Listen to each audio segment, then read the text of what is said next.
उड़ीसा के पुरी शहर में स्थित जगन्नाथपुरी धाम हिंदू धर्म के 4 पवित्र धामों में से एक है। चारों धामों में जो इसे सर्वाधिक प्रसिद्ध बनाता है वो है यहाँ निकलने वाली भव्य रथ यात्रा। भगवान जगन्नाथ की रथ यात्रा हर साल आषाढ़ माह के शुक्ल पक्ष की द्वितीया तिथि को निकाली जाती है। रथ यात्रा को लेकर तैयारियां विधिवत रूप से शुरू हो चुकी हैं और इसी के साथ भगवान जगन्नाथ की रथ यात्रा के लिए रथों के निर्माण का कार्य शुरू हो चुका है। पुरानी परंपराओं का पालन करते हुए रथों के निर्माण का काम अक्षय तृतीया से शुरू होता है, लेकिन इसके लिए लकड़ी चुनने का काम बसंत पंचमी से ही शुरू हो जाता है। जिस स्थान पर रथों का निर्माण किया जाता है उसे रथकला के नाम से जाना जाता है। फिलहाल यहाँ पर भगवान विष्णु के अवतार भगवान जगन्नाथ, उनके भाई बलभद्र और देवी सुभद्रा के रथों का निर्माण कार्य तीव्र गति से चल रहा है। रथों के निर्माण में नारियल और नीम की लकड़ी का इस्तेमाल किया जाता है। खास बात यह है कि रथ के निर्माण में किसी भी तरह की कील, पेंच या धारदार वस्तु का प्रयोग नहीं किया जाता है। रथों का निर्माण का काम ऐसे कारीगर करते हैं जो इस काम को पुश्तैनी रूप से करते आ रहे हैं।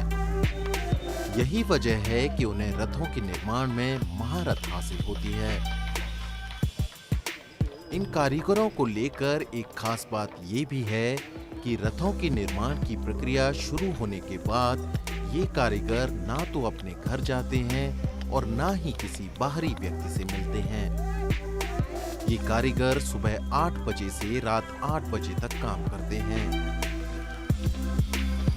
इस समय लगभग 220 कारीगर रथ निर्माण के कार्य में लगे हैं। इन कारीगरों को अलग अलग जिम्मेदारी दी गई है।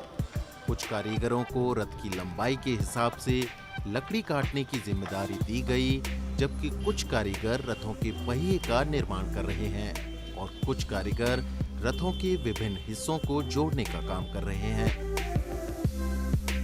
इस मेहनत की बदौलत ही कारीगर रथों को भव्य और आकर्षक रूप देने में कामयाब होते हैं, जिसे देखकर हर कोई हैरान रह जाता है।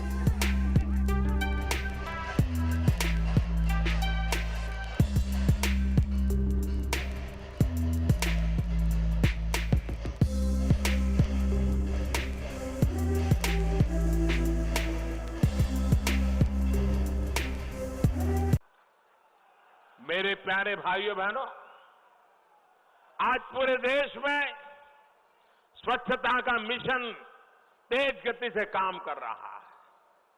स्वच्छता का अभियान चल रहा है। हिंदुस्तान के हर छोटे मोटे राज्य उसके साथ जुड़ रहे हैं। 2014 में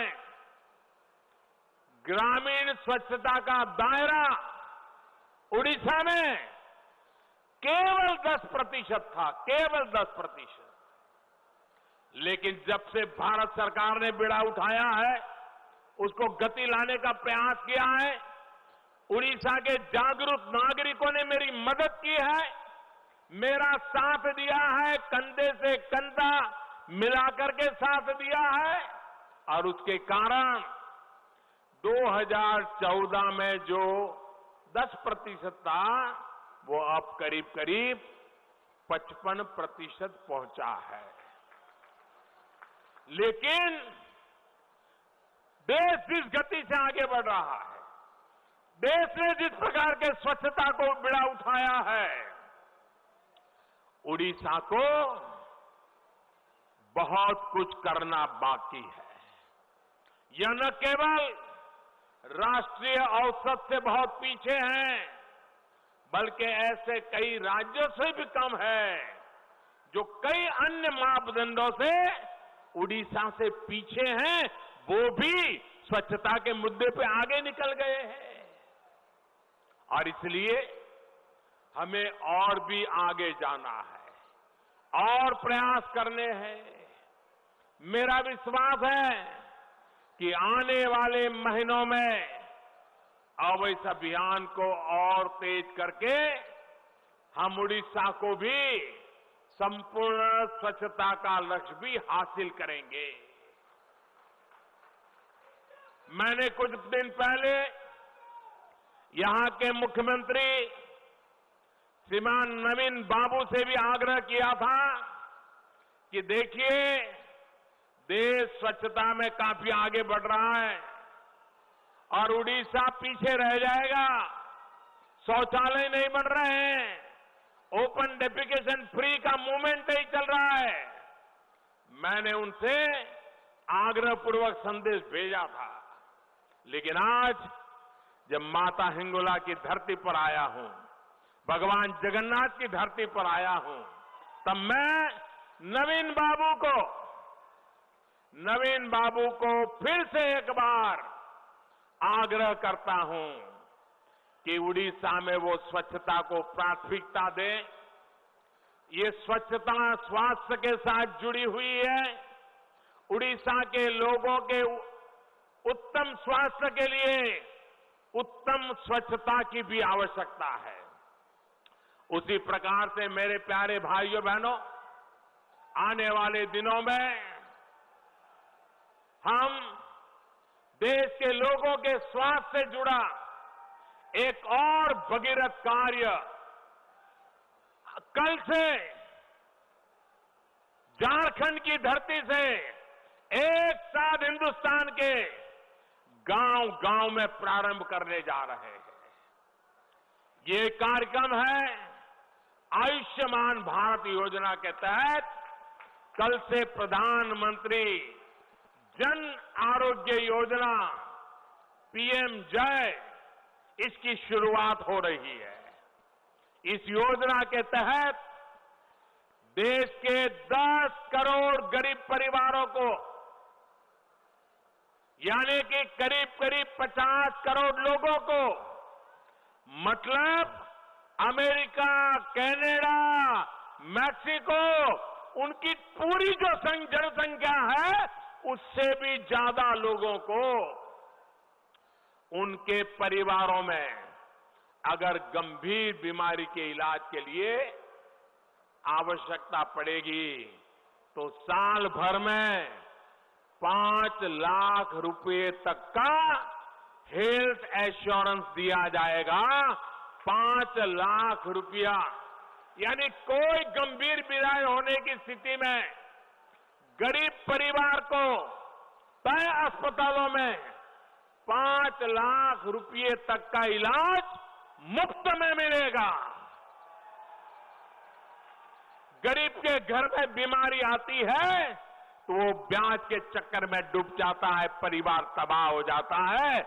मैं ऐसे परिवारों को बचाना चाहता हूं। मेरे भाइयों बहनों, हिंदुस्तान के अधिकतम राज्य भारत सरकार की इस योजना से जुड़ गए हैं।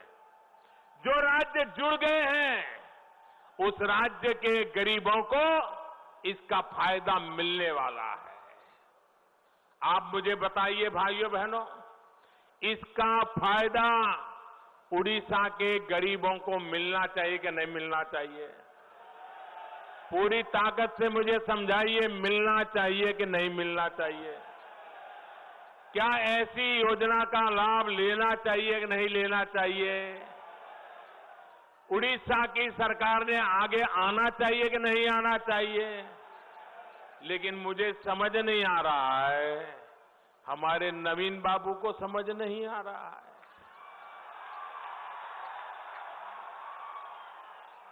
मैं आज आपके माध्यम से सार्वजनिक रूप से हमारे मित्र नवीन बाबू को फिर से आग्रह करूंगा कि उड़ीसा के लाखों परिवारों की भलाई के लिए, गरीब परिवारों के स्वास्थ्य के लिए, गरीब परिवारों को मदद करने के लिए भारत सरकार ने जो योजना बनाई है, आयुष्मान भारत योजना, आप उसके साथ जुड़िए और हर परिवार को 5 लाख रुपए तक की मदद में आप भी आ जाइए।